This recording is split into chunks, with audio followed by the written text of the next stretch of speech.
And welcome back.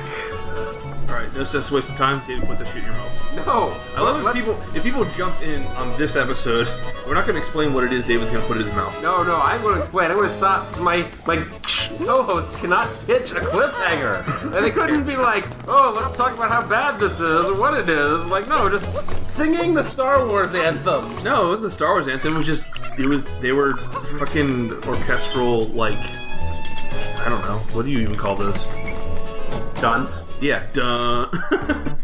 Yes, there's lots of duns. Alright, for those at home that don't know, there's a thing I'm putting in my mouth. Go back and listen to our previous episode.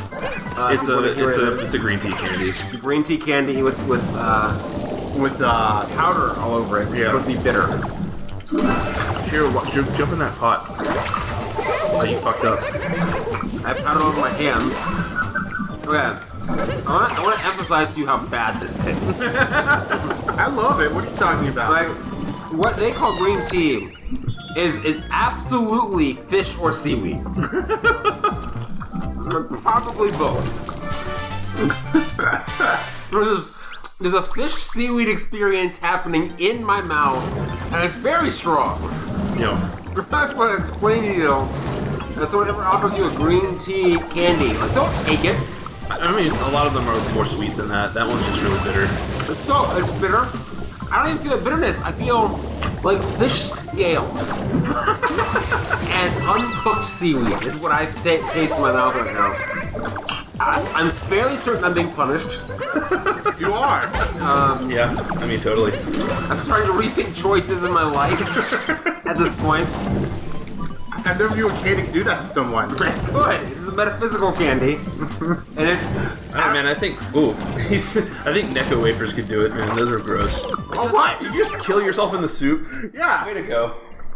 You know what? I never had Necco wafers. Okay, so what's David? Final thoughts on candy? I just accidentally spit it out, and for the love of God, I couldn't tell you why I put it back in my mouth. Because it's really addictive. No, because I feel committed to this bit. So that's my final thoughts on the It's candy. good to know David will subject himself to personal discomfort for Like I will. entertainment. With White Castle. And that is the end of my commitment to this bit. I took it out of my mouth. I'm going to throw it away. All right. I absolutely. Don't stop you. I think you did good. I'm going to leave now. Please don't talk badly about it. Should we give him the chocolate one too? Nah, I wouldn't. I don't think it. I think it basically just goes uphill from there. As far as people, Shiro, as somebody who's very accustomed to that taste, I think, to let you know, from the perspective of someone who wasn't originally, it's all uphill from that particular candy. I found that one to be the hardest one to eat of all the ones you gave me. I love it. What are you talking about? I'm not saying you can't love it, man. I hate the chocolate the most. Yeah, I like the chocolate better than that one. What? I hate the chocolate one. Yeah. I mean, I didn't like the chocolate one. I just said I like it better than that one. That one's an acquired taste, surely. I did enjoy it the last time I had one, though, because I just sort of sat there and went, you know what? I've been drinking this really sweet beverage. It was like when we had those fucking,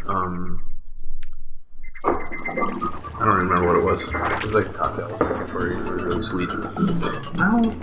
Wait, why did you get back here? Because you teleported here with your mat.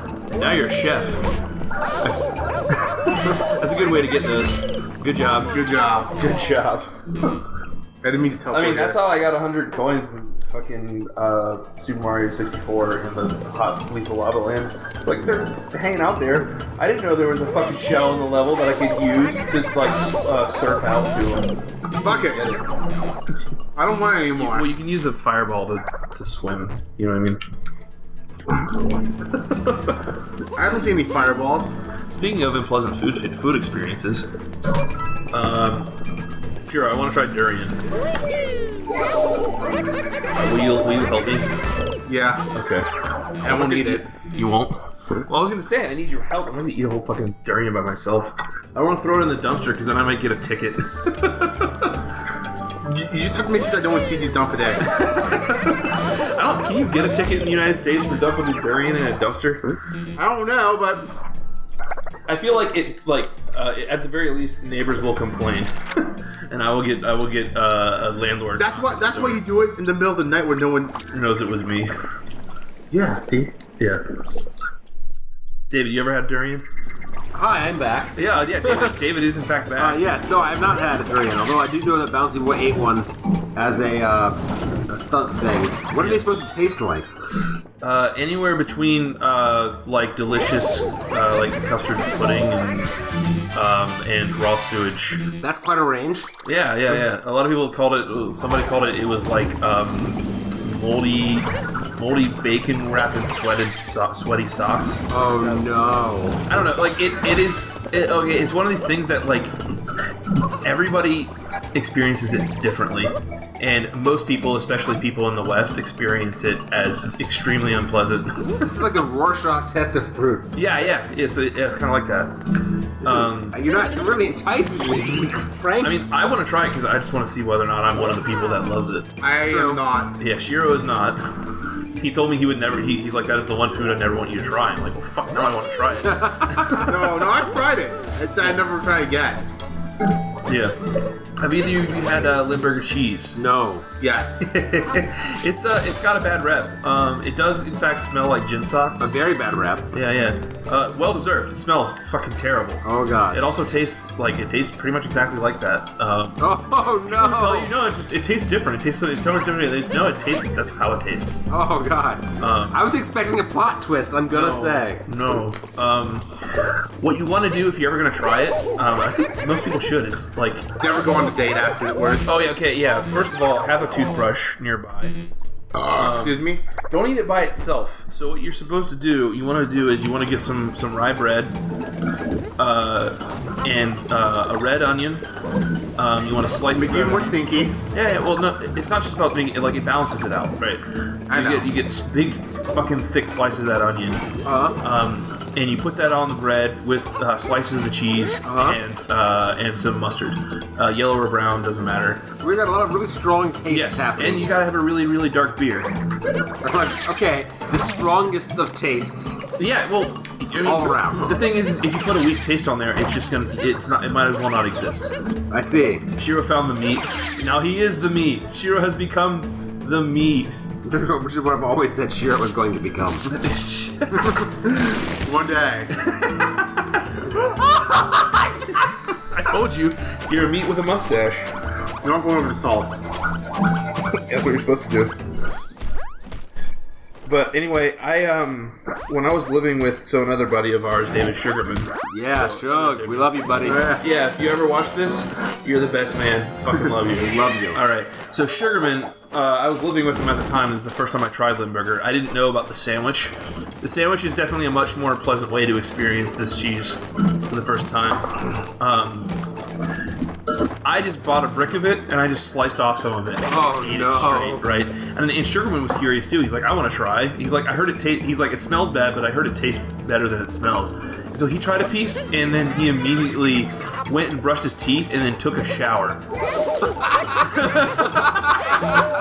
And he came back in the kitchen like, I still smell the fucking cheese, man. I still smell it. And I'm like, fine, okay. And then I went and I took a shower and I wiped down the whole kitchen with soap and water and put in an air freshener because he would not. He's like, man, it's gonna be in my nightmares. Oh no!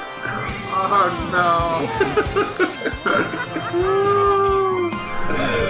So that's one of my only real unpleasant food story so far. I of course haven't tried that crazy fucking fish, the rot. You know what I'm talking about, Shiro? The canned fish? Yeah, that rotten like. I've had that too. Fermented canned fish. You've had that? I don't want that either. Did you try it? Yeah, I tried it. How was it? I don't remember. you just I remember throwing up, right? Yeah. I remember throwing up, and I don't remember how I got to bed that night. I can't remember the name of this stuff. No. Lutefisk? No, that's a different one. I've also had lutefisk. Lutefisk? Yeah. Now, I've tried to get Ashley to try kimchi, and the fact that I pitched it to her as rotting cabbage is probably a mistake. Yeah. Use the word fermented. It sounds a little bit less. Yeah, Although she probably knows what that means. Yeah. Let's say pickled. Pickled, yeah. Because that's what it really is. It's pickled. It's pickled cabbage or other vegetables. Yeah. I love it. Like, I get that. It's not something we normally do in Western diets. So I understand why it's hard for her to accept the fact that she might want to try it. But I'm trying. But I feel like I pitched it badly, and now I'm like out of luck. Oh. You know what? See, I'll bring some homemade one and have her, like, guilt trip her. Yes. Yeah. It's like, well, I put all this work into making this kimchi. Always guilt trip the one you love. That's what you've learned here today. Yeah. That's what I've learned. Okay, it's called surströmming. We haven't had something like this. It's pickled Baltic. It's fermented Baltic herring in a can. It is considered one of the stinkiest foods in the world, and there are YouTube videos of people trying to eat this, and they open it, and they all just immediately start throwing up. Yeah. Oh no. It is also illegal to have it on some airplanes. Yeah, you're not supposed to open it. It has on the can to not open it indoors. Yeah, because it will stink up the plane. Yeah. Oh no. That's not good, man. I thought we weren't Do they good even food. sell that anywhere near here? No. Yeah, because I know Jungle Jim sells durian, but I doubt they sell that shit. So, for those of you at home, if you're from Ohio, you know, but Jungle Jim's is like an international food market. You find Brazilian crazy steak, you find Japanese drink you didn't know existed, you find I do. snouts. And Generally, if it's food or drink and it exists, it's probably in this store. Right. It's one of the cooler things we have around here. Absolutely. It's hashtag Cincinnati the best city. Yeah.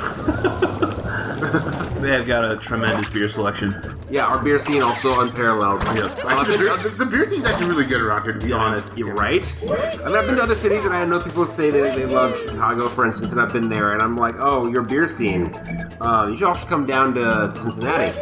We know what beer's about. Y'all apparently don't. So, Yeah, like, love Chicago. Lots of good stuff. Love people Either in Chicago. pizza, holy balls. Get a pizza, right? Obviously, they're for hot dogs. their Italian sandwiches. Do you want to go to Chicago like right now? You guys want to go to Chicago trip sometime And I soon? understand Chicago's a great city, but I'm just telling you, Pizza. hashtag Cincinnati the best city, and they're part of the reason is our beer scene. Yeah, our beer is superior to pretty much every other city in the Midwest. Yeah, absolutely. I can't speak for outside the Midwest. Yeah, I have not been to New York. Every other major city in the Midwest has less superior beer. Yep, we've been to Indianapolis and Columbus, and they've got a little bit of a showing for it, but it's not the way we think. You want to know something crazy? You want to know a place?